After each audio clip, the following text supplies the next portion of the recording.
There was a hill just outside the village. It was not high, not wide, and not even special to look at. But no one ever went near it. It sat on the far side of the river, where the trees were thick and the wind always seemed colder. The villagers called it Silent Hill not because it was quiet, but because no one dared to speak of it out loud. Only one grave lay on that hill, marked with a crooked stone. The older villagers would sometimes glance toward it with fear in their eyes, then quickly turn away. They said the man buried there died laughing. Not smiling, laughing. Loud and wild. And ever since, strange things had happened near the grave. Animals wouldn't go near it. Fireflies avoided it.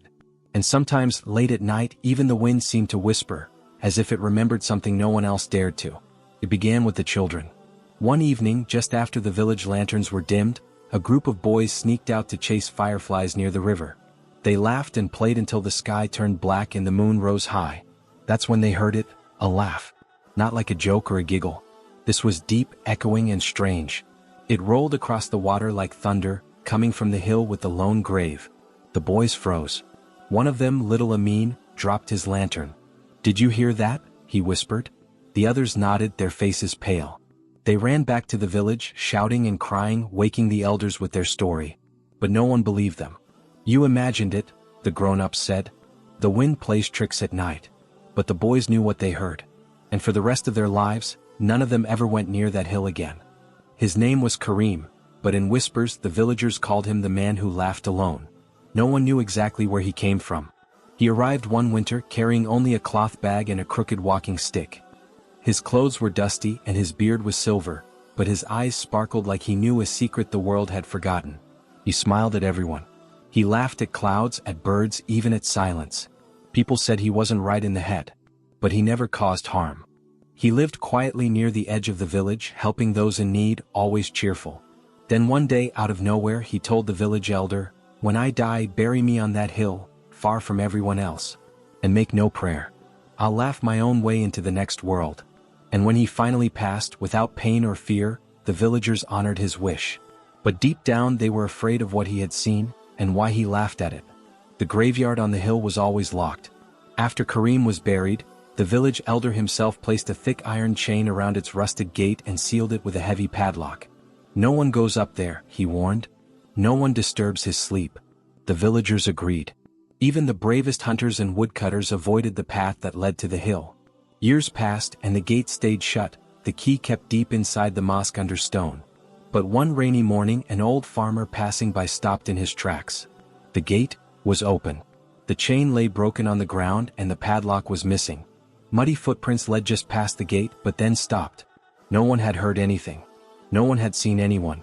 But the air was colder and the silence heavier. The villagers gathered at the edge of the river that day, staring at the open gate, too scared to cross. And somewhere in the distance, a quiet chuckle floated through the mist. He came on the fourth evening after the gate was found open. A tall man, wearing a long black coat and a wide hat that hid most of his face. He walked into the village just as the sun dipped behind the hills, his boots making no sound on the dirt road. People stopped to stare, not because he was strange but because something about him felt wrong. The baker swore his mirror cracked when the man passed his shop. The children said his eyes were too shiny. But what frightened them most was this: he had no shadow. Even under the bright lantern light, the ground beneath him stayed blank, untouched. He went straight to the elder's home and said in a quiet, clear voice, "I have come for Karim." The elder's hands began to shake. "He's dead," he replied. The stranger only smiled, a slow curl of the lips. "So am I," he whispered. Karim's story began on a stormy night, when the sky cracked with lightning and rain poured like the heavens were weeping. His mother gave birth in a wooden hut lit by a single oil lamp. The midwife was old and nervous, whispering prayers as thunder roared. But when Karim entered the world, he didn't cry like other babies. Instead, he let out a soft, bubbling laugh, strange and gentle, like someone tickled by the stars. His mother gasped, unsure whether to smile or fear. The midwife backed away, muttering, "No child laughs before he cries." That night, the storm stopped suddenly, and a moonbeam fell directly through the roof, shining on Karim's tiny face. People later said he was born with joy already inside him, but others believed he had brought something from the other side. From that moment on, Karim never stopped laughing, even when there was nothing funny at all. As Karim grew older, his laughter only grew louder and stranger. He laughed when animals fought, when crops failed, even during storms that broke roofs and scared children. People began to whisper behind his back. "He's cursed," they said. "Touched by jinn maybe?" Some believed he was mocking their pain, though Kareem never meant harm. He simply smiled at things others feared. At funerals, when everyone wept, Kareem stood quietly, not crying but softly chuckling. "Why are you laughing?" a grieving woman once asked. Kareem looked at her kindly and said, "Because the soul is free now." That answer only made her shiver. No one dared confront him after that. Even the bravest men crossed the road when they saw him coming. Though Kareem gave food to the hungry and helped build homes, fear followed him like a shadow. But he didn't seem to care. He kept laughing as if he knew something the world refused to understand. Despite the fear around him, Kareem's heart was gentle.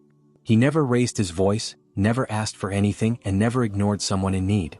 One summer, when a boy fell into the deep part of the river, the villagers stood frozen, unsure what to do. Then Kareem walked forward, laughing softly, and jumped in without a word. He pulled the boy out, coughing and crying, and smiled as if it were nothing. Another time, during a harsh winter, he went door to door with bundles of wood and warm bread, giving everything he had. When people asked why he helped, he only said, "Because sadness is heavy. A little kindness makes it lighter." Still, many stayed away. His kindness couldn't erase their fear. They couldn't understand why someone so good would laugh when the world was cold.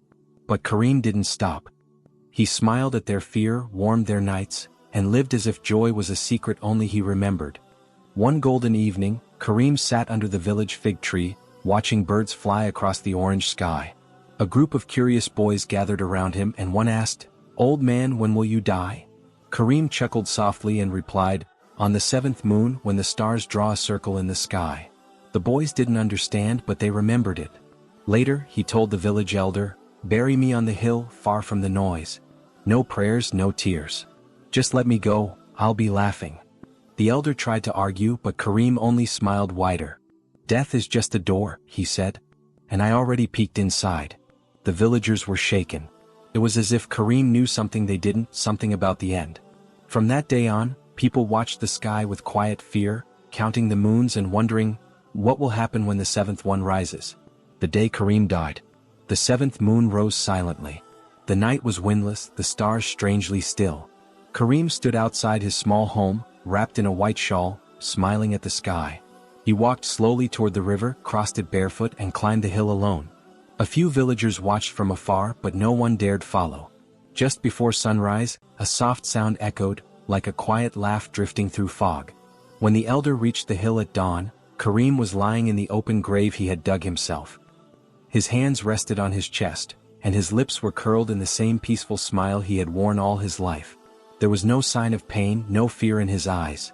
Just peace, and something else, a trace of joy. They buried him just as he wished. And when the last shovel of dirt fell, a breeze passed through the trees, carrying a final, fading laugh. The stranger said he was sent by Kareem. Years passed. Then came the stranger, the one with no shadow, who claimed he had a message. Standing in the village square, he held up a small wooden box wrapped in silk. "Kareem asked me to return this," he said. The villagers stared, afraid and confused. "He told me, when they are ready to understand, give them the box." The elder stepped forward, his hands trembling. "Understand what?" he asked. The stranger tilted his head and smiled gently. "That laughter is not madness. It's freedom." The people stood in silence, unsure what to believe. Who was this man? How did he know Kareem? And what was inside the box? The stranger said nothing more. He placed the box on the stone at Kareem's grave, turned away and walked down the hill. No one followed. And just like that, he vanished into the morning mist. The laugh that froze the air. When the villagers gathered around the grave, the box still sat there, untouched, glowing faintly in the rising sun. The elder stepped forward and slowly opened the lid. Inside was nothing but a folded piece of cloth, and then it happened. A loud, echoing laugh burst into the air, so loud and clear, it made birds rise from trees and dogs howl in the distance. But it wasn't scary. It was full, warm, and somehow alive. The villagers gasped. Some dropped to their knees. The laugh surrounded them like music, like a memory of something long forgotten. The ground trembled slightly and the wind swirled in circles around the hill. For a few moments no one could move. The sound of Kareem's laughter filled the world, not haunting, but healing. The letter from the grave. Beneath the cloth inside the box was a single page, old, yellow, and marked with Kareem's handwriting. The elder read it aloud with a shaky voice. "Don't fear the grave. Don't fear the silence. I saw what waits beyond, and I laughed because it was beautiful. You worry too much. Let go. Laugh more. Love harder. And when your time comes, walk into the light with a smile. I'll be waiting, and yes, I'll still be laughing." Tears filled the eyes of many, and for the first time they understood. Kareem had never laughed at them, he had laughed for them. He had seen beyond fear and tried to show them joy. That letter changed something in the air, and something inside their hearts. As the villagers stood around the grave in quiet wonder, a sudden gust of wind rose up from the earth. The heavy iron gate at the bottom of the hill, which had remained open since the stranger arrived, slowly began to swing shut. It creaked loudly, then clicked, locked on its own. No one touched it. The chain lay beside it, untouched. A silence fell, but it wasn't empty. It felt complete. A moment later, when the villagers looked back at the box, it was gone. Vanished. No sign of the stranger. No trail on the grass. Only the grave remained, still and peaceful. But now the hill felt different. Lighter. As if something heavy had been lifted. Now the village laughs in peace. In the weeks that followed, something changed in the village. People smiled more. Children laughed without fear. Old songs returned to the evening fires, and even the birds seemed to sing louder. No one forgot Kareem. His story was told again and again, not as a warning but as a gift. The man who laughed in his grave had left them something more powerful than any sermon: the courage to face death without fear and to live with joy. And on quiet nights, when the moon is full and the wind is gentle, some say you can still hear a soft laugh on the breeze, not haunting, not sad, but calm, kind, and free. Just like Kareem.